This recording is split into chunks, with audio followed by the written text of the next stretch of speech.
the first time in a generation, we have a president who is beginning to talk correctly about the crisis on the border. Now, the media left and their partisan allies in the Democratic Party are trying to downplay the notion that there's a crisis. They're saying, well, why are we just acting now as if it's a crisis? Well, that's a fair question, but it has been always a crisis, at least for the last 10, 15, 20 years, certainly through the Clinton, Bush, and Obama administrations. And I'm pleased that President Trump is at least beginning to tell the truth about the border crisis, and I suspect many Americans agree with him. Now, what he's asking for, essentially, and what the fight is about in terms of the border wall that he's seeking, he's asking for about $5.7 billion in monies to get 234 miles of border wall built. So not a lot in the greater context of how long the border is, at least the southern portion of our border. Now, it's pretty clear that Democrats don't want any border wall built. They've made a political calculation to oppose it entirely. And so as a result, 25% of the government is shut down. And so there are people who aren't going to get their paychecks today as a result of that. And of course, there are already people who have been impacted negatively and financially as a result of the shutdown.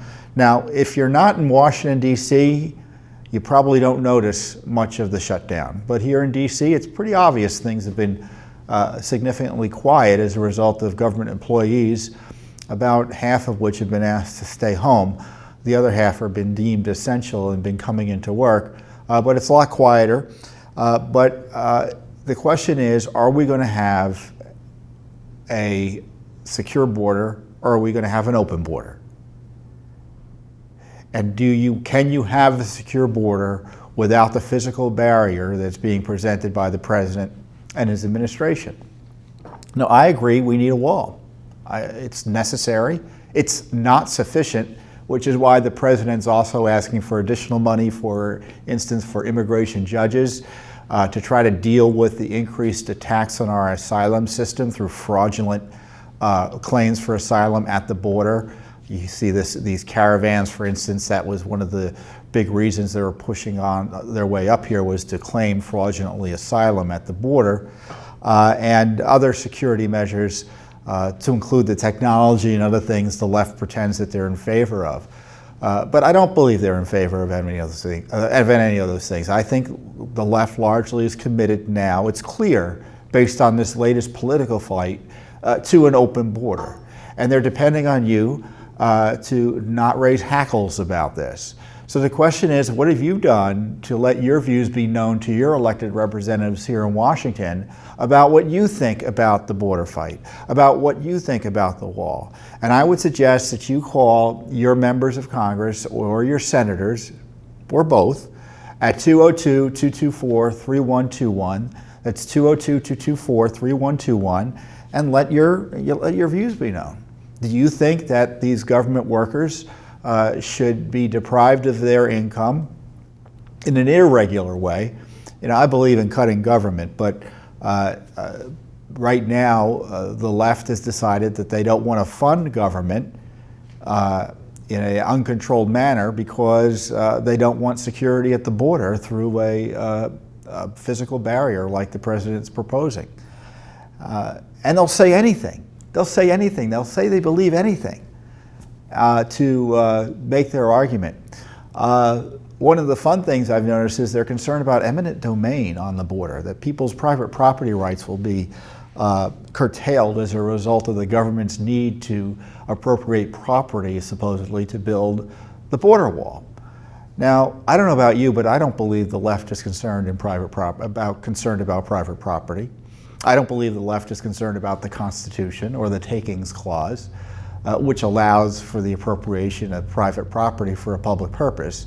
The concerns Americans have had previously about eminent domain abuses is that usually the abuses, the government comes in, appropriates property not for public use, but for some private third party that wants to benefit from the government taking of the property. But of course, the left doesn't really believe that. They're just throwing up anything they see what sticks. The other big fight this week, and this is something I want to get into with some more detail, is the notion that there is a national security crisis as a result of an unsecured border. Now, the left doesn't believe there's a crisis at all. I don't know how many caravans it will take, how many crossings illegally it will take, how many terrorists have to cross the border, how many illegal aliens have to die in the dangerous human trafficking operations that occur and take advantage of our open border, how many sex crimes that occur on these human trafficking operations where women are victimized, children are victimized, for them to think it's a crisis. Or how many cops need to be killed by illegal alien criminals who should not be here because they're aliens who aren't supposed to be here. They don't consider that to be a crisis. So that to me is not a serious argument. NBC News, and I was on Tucker Carlson earlier this week talking about this, had a big scoop because they said they found in the first half of 2018, DHS numbers supposedly found only 6 terrorists had tried to cross the border in 2018. Well, there are a few things with that. First of all, you don't need a lot of terrorists in order to have a big impact. 19 terrorists were involved in 9/11. 2 terrorists were involved in the Boston massacre, the Boston Marathon massacre. But on top of that, those are terrorists that they obviously just caught or confronted. Those were known, to be specific, those were known terrorists. So that's only a portion of those who are crossing the border. Those are people that they caught crossing the border. But if the border is unsecured, how do you know who else is crossing? And the other stat, which NBC News refused to talk about, is the stat that the Department of Homeland Security put out, the statistic, that they ran into 3,000 special interest aliens at the border last year. 3,000. Now, what is a special interest alien? They usually come from terrorist countries, or countries where terrorism is a marked issue. And they're not special interest aliens because we think they've got great personalities, they have interesting hobbies, and we have a special interest in them as a result. No, there are special interest aliens because their travel patterns, their behavior, raises issues as it relates to national security, including a likely nexus with terrorism. So when the government says they've run into 3,000 special interest aliens at the border, it means they've run into 3,000 individuals who raise national security and terrorist concerns. I don't know about you, but I think that's a pretty dangerously high number. And again, those are aliens that they run into and are confronting. It doesn't count those who get across the border because there's no wall or physical barrier or any other border security, practically speaking. Now, Judicial Watch has been investigating the national security threat at the border for some time, and we've had a series of stories going back several years talking about how the cartels and the jihadists have this unholy alliance to benefit the jihadists in terms of smuggling operations and bringing them in through the border. We've had that confirmed 6 ways to Sunday by our sources at the border. It's a major issue and it's a major concern for those patriotic Americans in our national security agencies at the Border Patrol, DHS, dare I say it, CIA, FBI, who know about the risk at the border as a result of it being unsecure. And of course terrorists are trying to take advantage of that. They're not stupid. Sure, they try to get in through planes. They try to come in and under student visas or disguise their true purpose under tourist visas. That's obviously another area we need to focus on. But to have a wide open border where we know and we've got demonstrated records and criminal activity taking place, we know that terrorist-related smuggling is going on. I pointed out on Fox News earlier this week that just last month, the government deported a Pakistani national who was based out of Brazil who was smuggling terrorists here. It happens all the time. And we highlighted it in I don't know if you go to our website. You should if you don't, judicialwatch.org. We've got some great reporting independently going on our website, including our Corruption Chronicles blog. And the Corruption Chronicles blog this week is Migrants from Terrorist Nations to Enter U.S. via Mexico at Record Rates. 300% hike in Bangladeshis in Texas alone. Bangladesh. Who knew? But special interest aliens from Bangladesh are increasingly being met at the border, meaning we catch them. Judicial Watch found this to be the case when we sent our folks down, Chris Farrell and Irene Garcia, to investigate the caravan in Guatemala. Special interest aliens were pulled and were involved in that caravan. Again, the national security component. And there was a report from Congress titled Stopping Terrorist Travel Through Illicit Pathways to the Homeland. And that report was issued, I guess it was made public this month. Congressional investigators found that the number of special interest aliens flowing north via Latin America has increased tremendously in the last few years thanks to established transitional criminal organizations, basically the drug cartels, that facilitate travel doing drug and migrant smuggling routes. And what happens is they go through these narrow, these countries, and they start in South America, Central America, they all have to go through Panama, Costa Rica, you name it, Guatemala. Panama said that tens of thousands of special interest aliens, tens of thousands, have entered Panama since 2014. Similar numbers in Colombia. Hundreds of SIAs have entered Colombia each year for the past few years. In Panama, frankly, they just shepherd them north. These governments, the president is right to complain about some of these governments. They don't really do as much as necessary to stop what's happening. Countries including Syria, Pakistan, Afghanistan, Somalia, Bangladesh, India, many others. Now, there are specific cases of Islamic terrorists who made it to the U.S. via Mexico. Mohammed Adari, a Jordanian arrested last summer in New York for illegally smuggling special interest aliens from Yemen across the U.S.-Mexican border into Texas.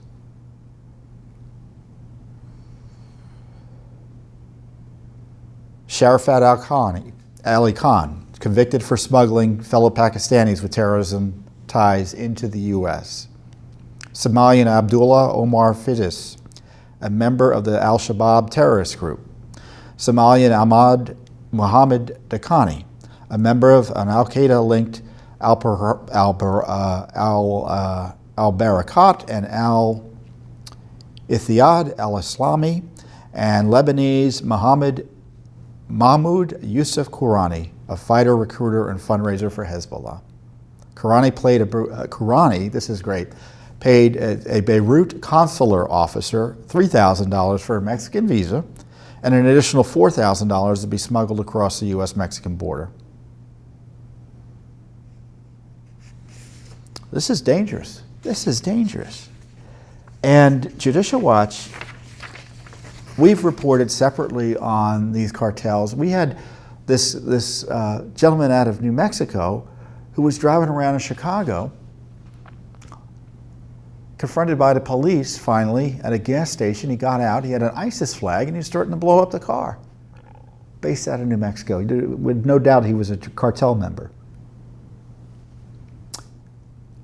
Al-Qaeda's operations chief was hiding out in Mexico in 2004. You know, I think James Comey announced 2017 or 2016 that they had 50 investigations in every country, in every state in the Union, into ISIS. But we're to believe there's no issue in Mexico. You know, it's one thing not to like President Trump, and I know the liberal media hates him. I know Democrats, for political reasons, oppose him, and some of them are unhinged about it. But you're going to place your national security at risk, our nation's security at risk, our safety at risk, to make a political point? We've had an unsecured border for 20 years. And it's well past time that we secure the border. It is well past time we secure the border. Judicial Watch has been educating Americans about this. We've been trying to bring members of Congress into it. We've investigated the border. We've been at the border. We've been in Mexico. We've been in Central America. We've tried to confront, and we are confronting, sanctuary cities that encourage illegal immigration. I have an old-fashioned approach to illegal immigration. I know everyone says, what do we do about it? The immigration system's broken. When anyone tells you the immigration system's broken, look around, because what they're really meaning to say is amnesty. I have an idea for immigration reform. Enforce the law. If we enforce the law, we won't have an illegal immigration problem. And I'm glad the President, in his speech, focused on, for instance, the victims of illegal alien crime, which is enabled by an open border and further enabled by sanctuary policies that encourage illegal aliens to reside here in the United States and allows illegal alien criminals to commit crimes, get out of jail, and not face deportation.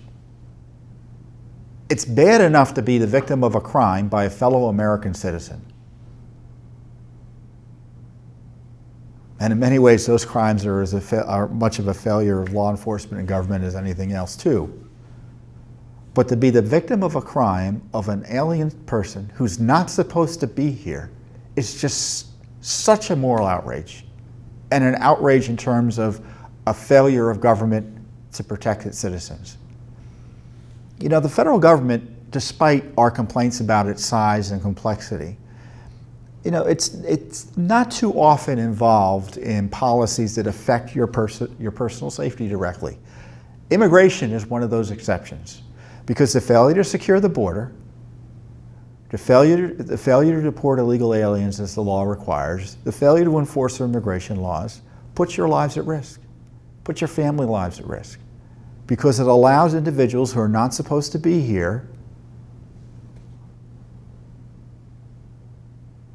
puts them in situations where they can break the law and harm you. Now, what should the president do?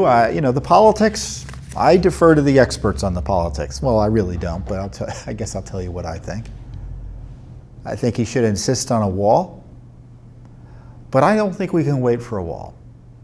And I know there's been talk of the president declaring a national emergency, and some people are concerned about the president invoking a law that's been invoked repeatedly by other presidents to actually confront a national emergency, which is the national security and public safety threat caused by the open border. And we're all supposed to be nervous about that. Forgive me for not being terribly nervous about that. But another thing he can do, and it may be along the lines of a national emergency, and I would encourage him to do this no matter whether or not he wins on the wall, which is to deploy our military to secure the border. It's a 3-word order. He can issue it to his generals at the Joint Chiefs of Staff, or however the regulation requires. General, secure the border, and the border will be secured. It might require initially the deployment of tens of thousands of troops, but our military is great and it can secure borders quite efficiently and effectively. And we should build a wall to take the pressure off the military in terms of its having to deploy resources there to secure the border. But in the meantime, we should have the military securing our border. And it doesn't mean that commercial traffic will end. It doesn't mean that cross-border interactions between Mexico and the United States will end. No, it will mean that people who are supposed to come here legally will be able to. Those who won't be able to.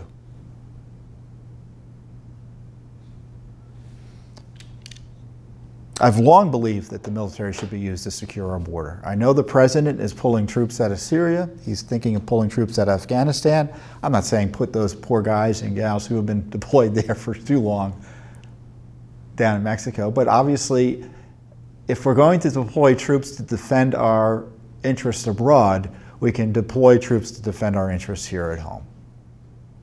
And I think that's something the president should do.